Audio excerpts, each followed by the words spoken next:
Producers of tomorrow night's Academy Awards are promising a show they say will be different and faster paced than years past. Firefighters from Fort Bragg are helping fight an explosion at a petroleum plant in Puerto Rico. Today officially marked the start of the Sprint Cup season, and unlike almost every other sport, the biggest event of the year comes first. Well, meteorologist Justin Cooper is a huge movie buff, so I know he has his favorite.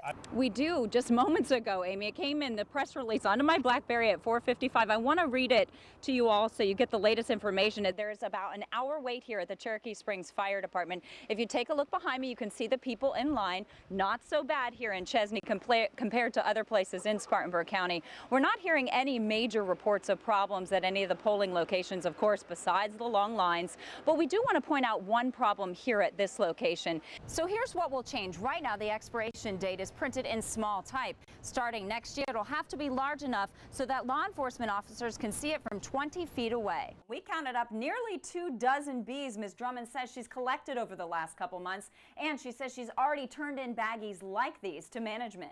We thank you for joining us tonight. I'm Dianne Derby. A fire rages through an upstate man's home. His smoke alarm wakes him up, but he's trapped by the smoke and flames. It happened this morning on Wallace Road in Cowpens. News Channel 7's Rich Clinworth shows us how he made it out alive and what he wants you to know before it's too late. The fire chief also says you need to make sure you practice an escape route in your home in case you find yourself in a situation like Scott. Fortunately, he was not seriously injured. Scott Mathis was definitely lucky. We did some digging and found that residential structure fires account for nearly 84% of all fire deaths and 81% of injuries. According to the U.S. Fire Administration, there were more than 400,000 residential structure fires last year. Nearly 3,000 people died in those fires, and more than 13,000 were hurt.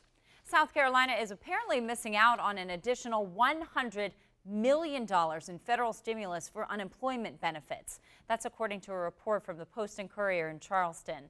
State lawmakers declined to make the changes when they met in a special session last month to address the issue of blocked benefits. The money is intended to cover more women and part-time and low-wage workers who currently don't qualify for unemployment checks. The changes could provide nearly 17,000 more jobless residents with benefits.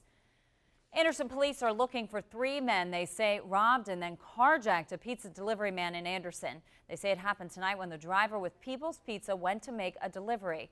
Police say 3 men jumped the pizza man on Marion Street. They say they robbed him and took off with his car.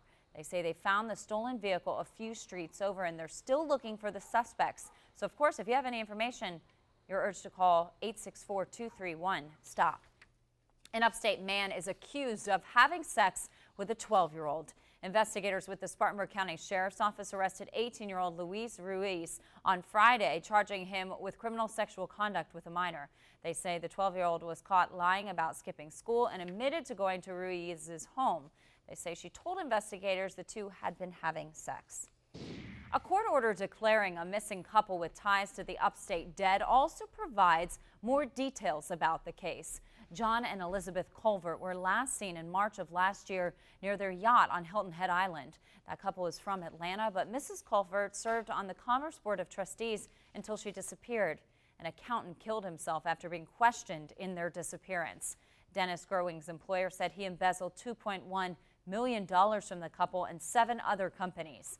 A memorial service will be held for the couple next Sunday in Atlanta.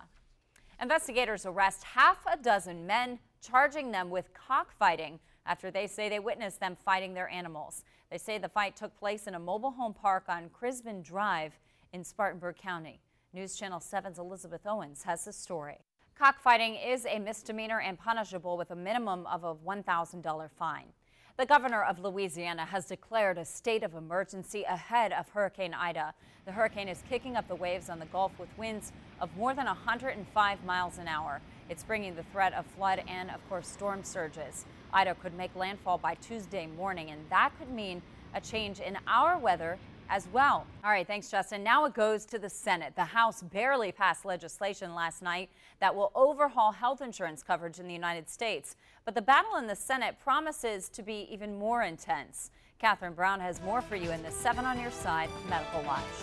Senate Majority Leader Harry Reid has not yet scheduled floor debate and hinted last week that senators may not be able to finish health care by the end of this year.